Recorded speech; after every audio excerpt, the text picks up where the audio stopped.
Oh, you're back. Glad to be back. Yeah, it's like you just went in and out there. Speaking of, we'll get there in a second. In and out, but I actually really did like his analysis on Aidoo Thoreau being in and out of the lineup tomorrow. I do think he was spot on with a knee injury. It's a lot different than what Boogie was dealing with. The running, the pounding. Like, you always hear about those big men talking about how it does just a number on their joints. You know what I mean? Just running up and down the court. And so when you have that just abuse, at that size, that's a good point. And so when you're trying to haul that mass around on a hardwood floor up and down. So basically, long story short, I completely agree. I do think that Aidoo sees some time tomorrow, but he's probably right. It is in the 10 to 15 minute range. But as we learned, I mean, that is massive, especially for the 7 guys that shouldered the majority of the work the last 8 games of the regular season. And beyond, just tired legs, we saw against St. John's. If Arkansas starts getting into a little bit of foul trouble, you feel a lot better. Even if the only thing Aidoo Thoreau does is come in and have 5 fouls to commit, that would be a positive based on what this team had available the last couple weeks. You read my mind. I wanted to go to foul trouble right after that. You're absolutely right. If you can just get a guy that come in maybe at the end of the ball game where you're in that situation, you're playing the foul game. Just whoever gets the ball, you run there, you tap them, you foul out.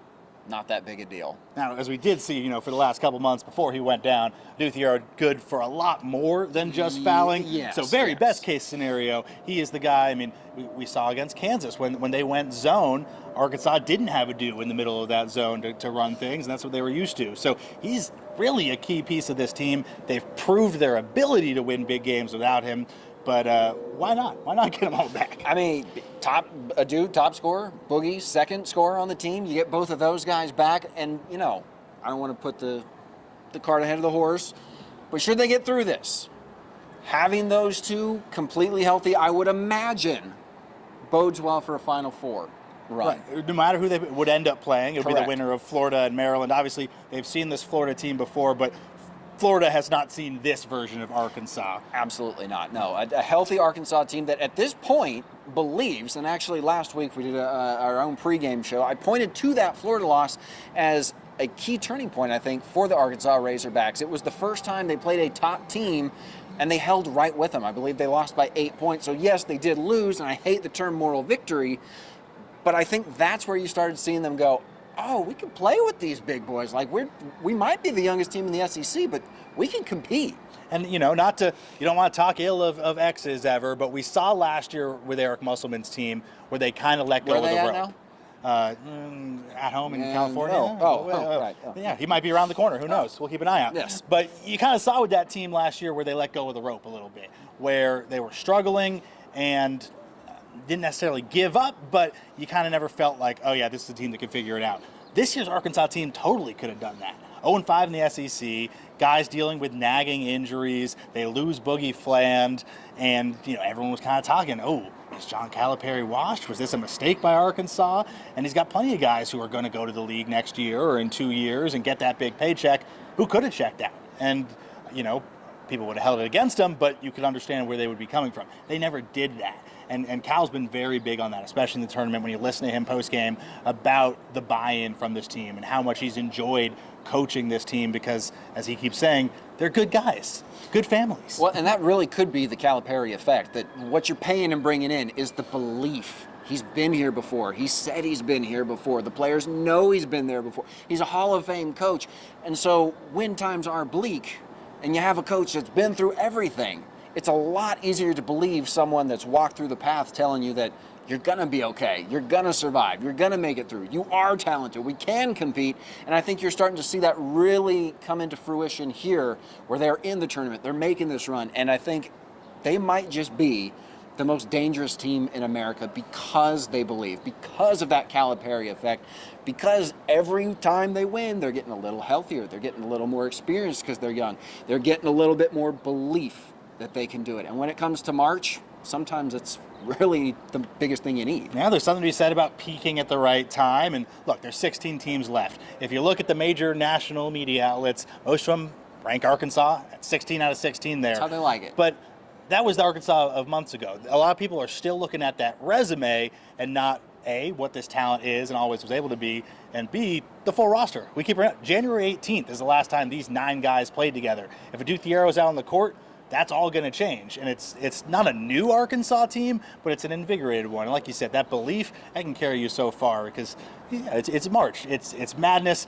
There's so much that's going to happen on the court, between the lines, but between the ears as well becomes so big this time of year. Yeah, you have to believe. You have to trust each other. That's a huge thing because the fact of the matter is the lineup has been so changed. It's been in and out, which I know we were trying to set up a while ago. We've been fighting it, biting our tongue. I didn't want to let you get there too early, but we got to talk about it, Tyler. We're a couple of California guys, too. Like, we grew up with it. Robyn is in studio right now screaming at the monitor. She's a Whataburger. We've had on-air beef for months now between In-N-Out and Whataburger. I think we all know which the superior is. I don't need to say it, but what is your go-to order when it comes to the best fast food burger chain? I'm a double with grilled onions kind of guy. Animal fries if I'm feeling real feisty, and then a chocolate strawberry shake. Onions? Tyler? See, for me, I got to go with the... Oh no, they brought her back. I'm here, I thought guys. she went on break. And I heard her just question the concept of onions, especially grilled onions, on a burger, and that tells you all you need to know about In-N-Out. Grilled onion, Robyn.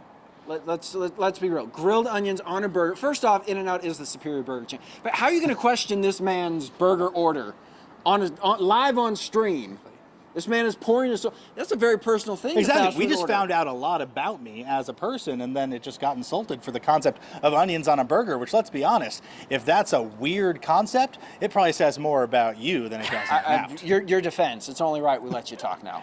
Okay, so nothing against that. Obviously, I'm not an In-N-Out girl. I'm definitely Whataburger all day as a Texan. But when you said onions, it doesn't sit well with me. But I will say this, guys.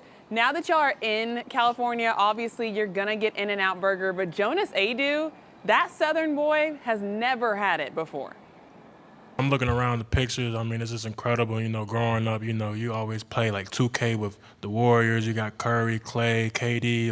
It's just great being in a facility like that. And then, I'm from North Carolina, so we don't have In-N-Out. So I came over here. I was begging for In-N-Out. In-N-Out is just fantastic to me, so I'm just grateful for that. I wish we could meet him, though. Yeah, beat Curry. All of them, shoot.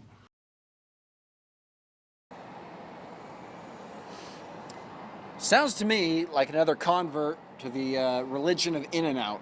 Yeah, North Carolina. I was trying to come up with what they have regionally out there. Barbecue, a cookout situation, maybe. If you've ever cookout real solid, if you're going through the Carolinas. But they do a lot of things okay, and In-N-Out does one thing great. Also, Robyn, I need to talk about, Tyler said grilled onions. That's a very important distinction to make. Not onions. Not raw onions. Not raw onions, which they do have their place in the burger hierarchy, but grilled onions. Very, very different. That extra little bit of care makes all the difference, and that's what In-N-Out brings you. You know what? This is quickly turning into a commercial. It certainly is. We are not sponsored. We want to make that clear. Tegna, it has no dealing with In-N-Out. This is but all In-N-Out, if you're watching this and you want to. I mean, we're not opposed to it, but you bore your soul. I'll go my 3x3. 3x3 grilled onions. To me, it's the perfect meat to cheese ratio. So if you come out here, I know you're saying 3x3, that's massive. In-N-Out patties, you have to understand, it's thin. Thin and small. So 3x3, perfect meat to cheese ratio. Grilled onions, must do. And then, of course, the burger sauce.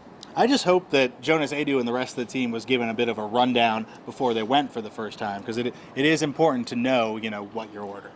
I am quite certain they probably did not, but they did get to see a lot more sides. I don't think you need quite as in-depth a tutorial. I mean, we could go in there, maybe give them a locker room pep talk for the next time they order.